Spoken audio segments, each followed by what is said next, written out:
네, 반갑습니다, 여러분들. 단타수장 김성수 전문가입니다. 사실 제약바이오 종목들은 뭐 실적을 기반으로 한 제약바이오 종목들도 있고요. 실적을 보유하고 있지 않은 기업들도 있고, 반대로 이제 실적이 개선될 수 있는 종목들도 있어요. 크게 세 가지 분류인데, 뭐 당연한 얘기지만, 근데 일단은 실적을 기반으로 한 종목들 같은 경우에는 뭐 새로운 파이프라인에 대한 연구 결과가 좋게 나오면, 물론 당연히 좋은 거지만 좋지 않게 나오는 경우에는 상대적으로 실적이 없는 기업에 대비해서는 조금 변동성이 어느 정도는 브레이크가 좀 옵니다.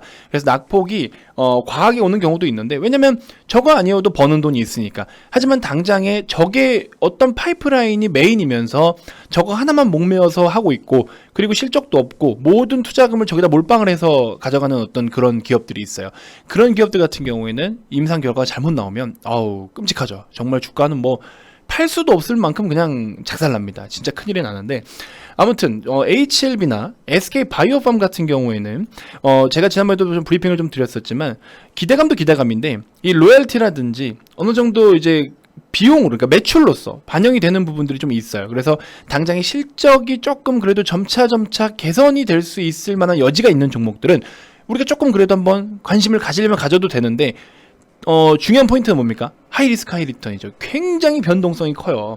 시장 밀리면 같이 밀려, 제약업종 밀리면 같이 밀려, 그 다음에 갑자기 뭐 이 기업 같은 경우에 대규모 블록딜 때문에 또 엄청난 개파락이 나와. 이거 뭐 여기 터지고 저기 터지고 계속 터지는 거예요. 계속 터지다가 결국에는 언제쯤 빛을 보느냐? 임상 파이프라인에 대한 거, 파이프라인에 대한 결과값이 나올 때야 터지는 거예요. 그러니까 참 이게 한 줄기 물줄기만 보면서 그냥 버텨야 되는 종목인 거죠. 이 보통 멘탈이 좋아서 이거를 들고 있을 수가 없어요. 그래서 이런 거를 또 반대로 인지하고도 들어가시는 분들이 계시긴 계시거든요. 아무튼 우리 SK바이오팜은 또 어떤 장점들이 있고 또 어떤 단점들이 있는지 같이 한번 살펴보는 시간 갖도록 하겠습니다. 자, 본격적인 시작에 앞서서 구독, 좋아요, 알림 설정부터 한 번씩 꼭 부탁드리겠습니다.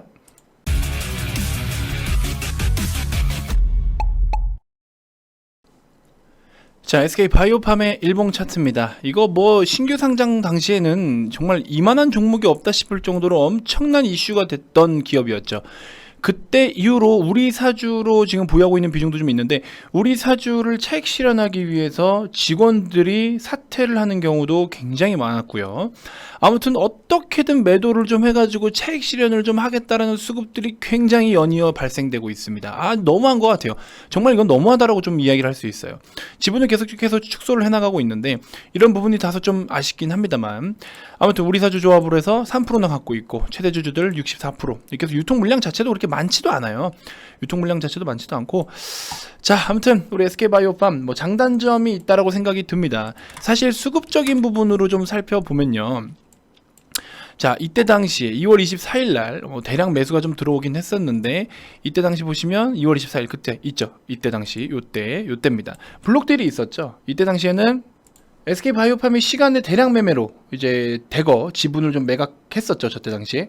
이 당시에 이제 블록딜 여파로 인해서 SK바이오팜 주가가 계속 하락을 보이다가 거의 뭐 최저치까지, 그쵸? 연중 최저치 2020년 들어서 21년 들어서 최저치까지 계속 지금 21년의 시세는 계속 지금 뭐 땅굴 파고 들어가고 있는 상황입니다. SK바이오팜 입장에서는 뭐 이제 새로운 성장 동력을 찾기 위해서 투자 자금 확보를 위해서 지분을 매각했다, 이렇게 이야기를 하고 있었죠. 확보한 자금은 그린, 바이오, 디지털, 첨단 소재, 요런 이제 4대 핵심 사업 투자에 좀 활용을 할 것이다라고 이야기를 하고 있는데, 최근에 이제 SK 같은 경우에는 미국의 수소 사업 선도 기업 이제 플러그 파워 투자를 통해서 또 친환경 수소 사업의 육성에도 나섰죠. 중국의 지리 자동차랑 펀드를 조성하기도 했었고, 바이오 분야에서는 미국의 로이반트랑 표적 단백질 분해 신약 사업을 확장하기도 했었습니다.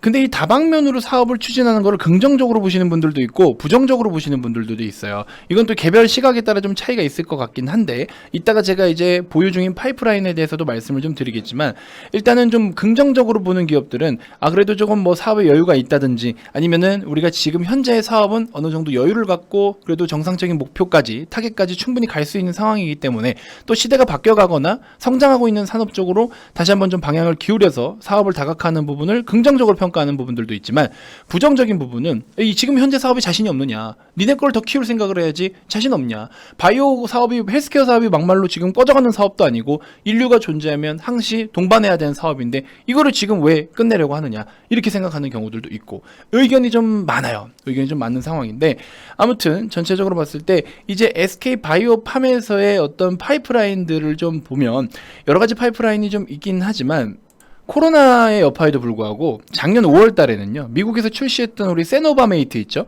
요거는 보험 등재율을 12월 말 기준으로 해서 90%까지 조기 달성을 했었어요. 보통 신약이 출시를 하는 패턴을 보면은 1년 이내에 보험사 등재 비용이 업계 평균 90%인 수준을 감안하면은 이 세노바메이트는 굉장히 빠른 속도로 지금 성장을 보이고 있다라고 우리가 알 수가 있습니다. 그 다음에 다가오는 이제 2분기 이내에는 우리 유럽 연합진행위원회에서 시판 허가를 좀 따낼 것으로 또 예측이 되고 있는데 이런 부분들도 좀 우리가 지켜봐야 될 항목인 것 같고요.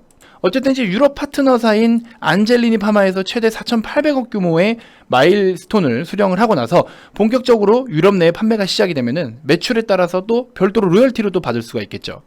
자, 보시는 것처럼 지금 현재는 우리 SK바이오팜이 뭐 실적으로 믿고 가는 기업은 사실 아니죠. 실적을 보고 들어가는 기업은 아닌데 점차 그 매출도 증가를 보이면서 오히려 영업이익도 적자 폭을 계속 줄여갈 수 있을 것으로 좀 전망이 되고 있습니다.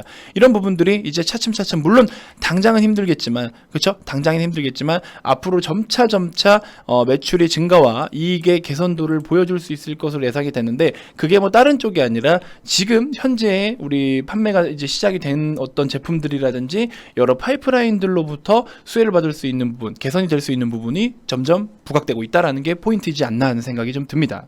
어쨌든 SK바이오팜이 지금 이렇게 손실이 계속 있는 부분을 우리가 지난해에 좀 매출이 좀 그래도 올라오면서, 그렇죠?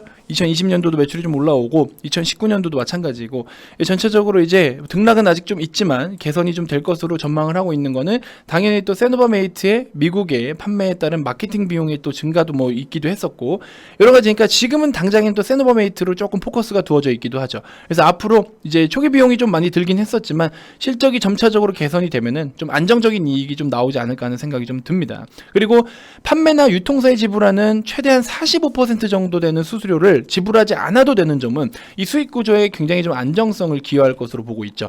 그래서 전체적으로 우리가 신약에 대한 파이프라인들 여러 가지 또 기타 그 밖에 많이 있지만 상반기에는 임상 3상이 진입하는 우리 카리스바메이트라는 파이프라인도 있습니다. 자, 이 파이프라인 같은 경우에도 이미 전임상이나 임상 1상에서도 엄청나게 우수한 효과를, 안정성을 검증을 이미 받았어요. 이 파이프라인이 이제 개발이 완료되면은 미국이나 유럽 그리고 아시아 전 지역의 판매를 고려하고 있다고 합니다. 그리고 중장기 관점에서도 모멘텀이 좀 작용이 되는 거죠. 그래서 우리 SK바이오팜 같은 경우에는 처음에 상장이 될 당시에도 IPO를 진행할 당시에도 EV 파이프라인으로서, 그러니까 결과적으로 기업이 당장의 재무적인 어떤 가치보다도 보유하고 있는 파이프라인에 대한 가치, 요걸로 환산을 해서 상장을 진행을 했었죠.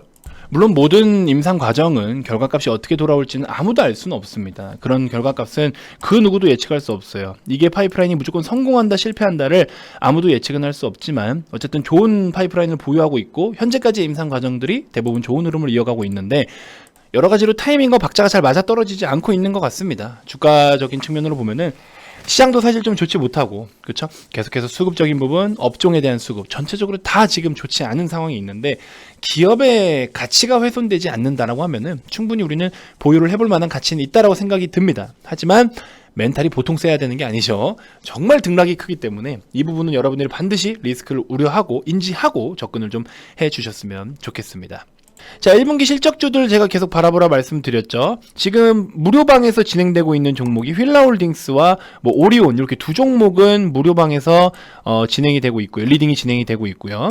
K사인 같은 경우에는 뭐 아까 2,100원 정도에서 우리가 접근을 좀 했다가 잠깐 시세 내주는 요런 타이밍에 짧게 수익 실현을 좀 하고 나왔었고요. 오늘 시장이 좀 굉장히 어려웠기 때문에 이때 당시만 하더라도 우리가 뭐 하다못해 한 4-5%대라도 이 구간이네요. 이 구간, 요 구간대 하다못해 4-5%대라도 잠깐이라도 좀 수익을 챙길 수 있었고 일부러 단타를 오늘은 많이 들이지 않았어요. 다소 조금 리스크가 있을 것 같다라는 생각이 들어서 많이 들이진 못했고 한국전자금융도 대략적인 6,000원의 지지만 이루어지면요, 요거 한번 반등 다시 노려볼 수 있을 것 같습니다. 유입된 거래 대비해서 조정이 계속 나오지만 조정의 거래는 크지 않습니다.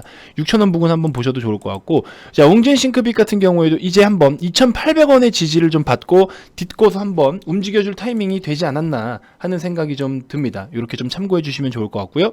실적주 보실 거면은 LG전자 보라고 말씀을 드렸죠. 그 다음에 기관 매집주는 휠라홀딩스, 이런 것들을 좀 보시고, 단타는 스윙 패턴은 한국전자금융, 그 다음에 단기 단타로는 웅진싱크빅 한 2,800원 이렇게 좀 노려보셔도 좋을 것 같고요. 기타 그 밖에 추가적으로 더 언급드릴 수 있는 종목들은 무료방에서 제가 또 소개를 해드릴 테니까 많은 참여 부탁드리고요. 무료방에서 또 여러 가지 좋은 정보와 자료들 제공해드리면서 이벤트도 진행하고 있으니까 지금 같은 하락장에서 우리가 좋은 기업을 담아갈 수 있는 절호의 찬스라고 생각을 하시면 돼요. 무료방에서도 여러 가지들을 제가 이렇게 약간 귀띔 넣듯이 언급을 좀 드리고 있으니까 오셔서 많은 정보 받아보시고요. 아래 2번으로 성함 문자 발송해 주시면 여러 가지 정보를 받을 수 있는 무료방 링크, 입장 링크 보내드릴 테니까 오셔서 많은 참여 부탁드리겠습니다. 자, 하락장 이제 조만간 마무리가 되지 않을까 싶어요. 너무 많이 고생들 하셨는데 조금만 더 힘내시고 우리 다 같이 좀 힘내서 좋은 성과 반드시 만들어 봅시다. 아시겠죠? 자, 일단은 오늘 영상 여기서 마무리하도록 하겠고요.